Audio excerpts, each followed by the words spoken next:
Bienvenidos al Encuentro Latinoamericano de Diseño. Mi nombre es Emiliano Basile, soy docente de la Universidad de Palermo, de las materias Discurso Audiovisual 2, he dado también Discurso Audiovisual 1 e Introducción al Discurso Audiovisual, y como alguien, además, aficionado a la historia del cine, me resulta muy interesante poder abordar el tema el falso documental, ¿no? Un documental muy de moda en estos tiempos y muy interesante justamente por estas características que tiene de construir verdad sobre un hecho falso.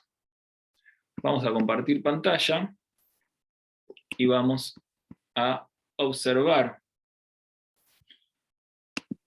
esta cuestión que estamos aquí mencionando, el falso documental.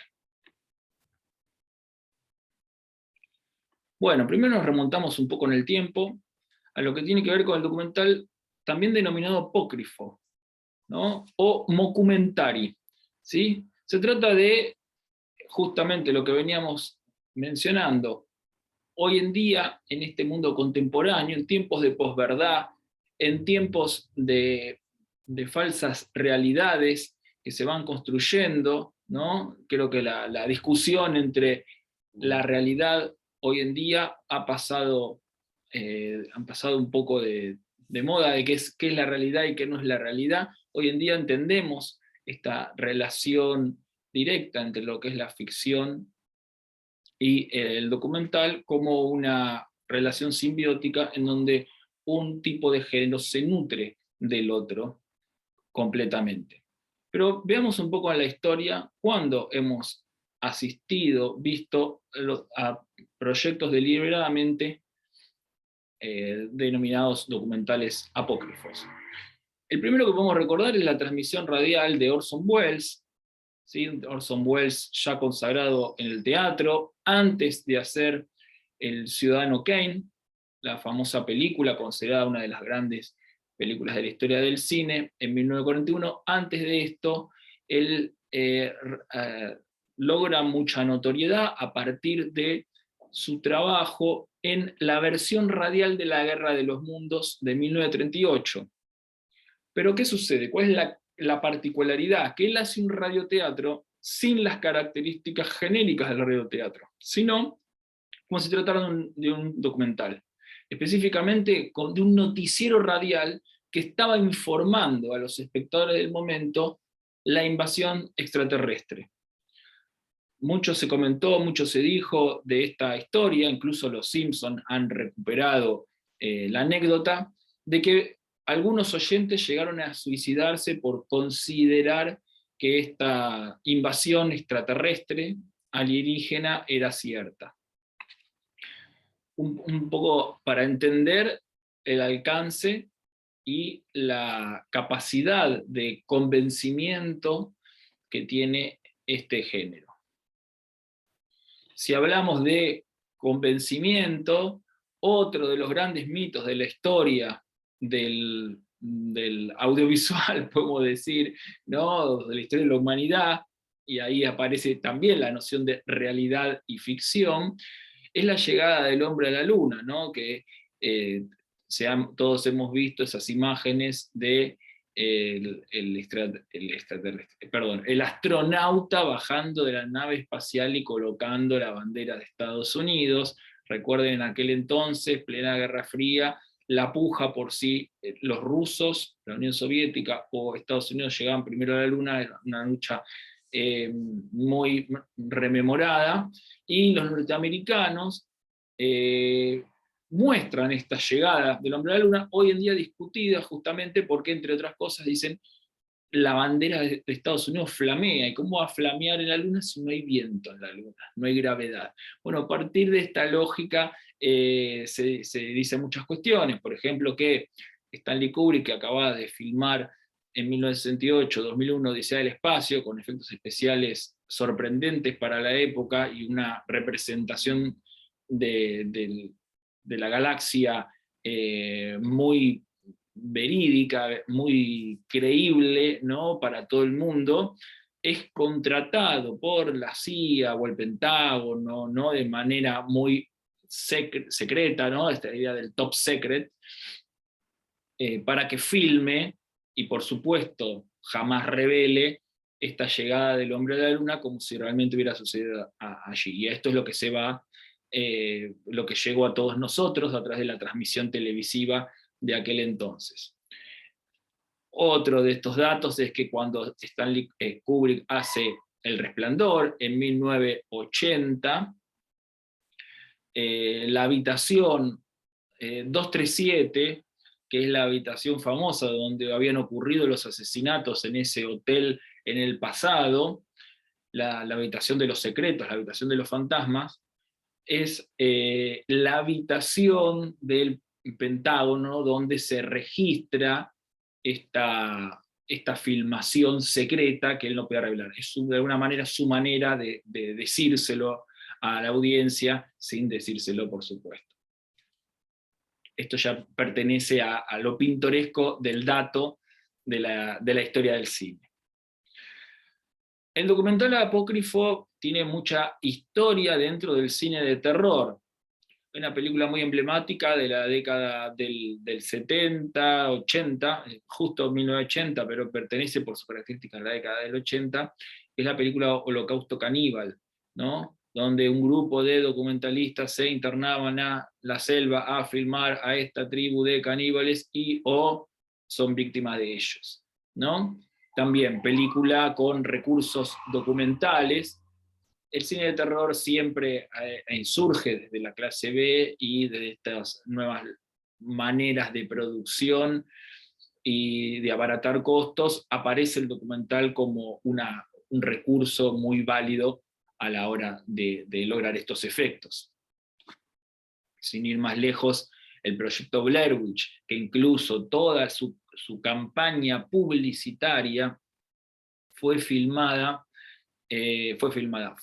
realizada a partir de que era un documental real, ¿no? Que se había encontrado la película de estos jóvenes documentalistas que se internaron en el bosque a tratar de filmar a la bruja de Blair, y lo que nos llega como película es el registro interrumpido de ese periplo, ¿no? Bueno, de alguna manera, 1999, el proyecto Blair Witch marca un montón de películas que van a venir después, como Cloverfield, como las películas de zombies que hizo George Romero en su última etapa, Rec, la película española de zombies y sus secuelas. O sea, hay toda una saga de films con este recurso del falso documental. Woody Allen en 1983 hace un falso documental extraordinario, ya desde la comedia, ¿no? El mockumentary, ¿no? Ya hablando, el mockumentary ya refleja esta especie de subgénero dentro del documental apócrifo, que es el que lo trabaja desde la comedia, ¿no? Buscando justamente la exageración, el ridículo de esta veracidad que se está contando para darle a entender, hacerle el guiño al espectador de lo que está viendo es falso y a la vez que se pueda divertir con ese recurso. La película es Selig y es famosa porque el personaje que él interpreta tenía un problema de personalidad, mucha inseguridad en sí mismo, que tomaba la forma, ¿no? Física de la persona con la quien hablaba. Entonces hablaba con un tipo que era obeso y engordaba, hablaba con un negro y se volvía de tez morena, etcétera, etcétera. Hay un capítulo de Los Simpsons siempre parodia y refleja todos los momentos de la historia de la humanidad, pero hay uno específico que podemos prestarle atención por este recurso de lo que hace la televisión con el documental, ¿no? Y cómo truca, cómo problematiza, cómo falsifica los hechos verdaderos para construir relatos, ¿no? Algo muy utilizado incluso en los distintos casos policiales por la televisión argentina y del mundo, ¿no? Este caso es el capítulo denominado Homero el Malo, donde él supuestamente abusa de la niñera que se queda a cuidar a Bart y Lisa una noche cuando la lleva a la casa, ¿no? Y en un montaje bastante tendencioso logra mostrar a esta transformación de Homero en el monstruo, Homero, el monstruo abusador, ¿no? A partir del cual el noticiero se hace todo un festín de este personaje construido por ellos, ¿no? Habla directamente de la manipulación audiovisual que hace la televisión, y por supuesto estamos hablando de documental apócrifo, ¿no?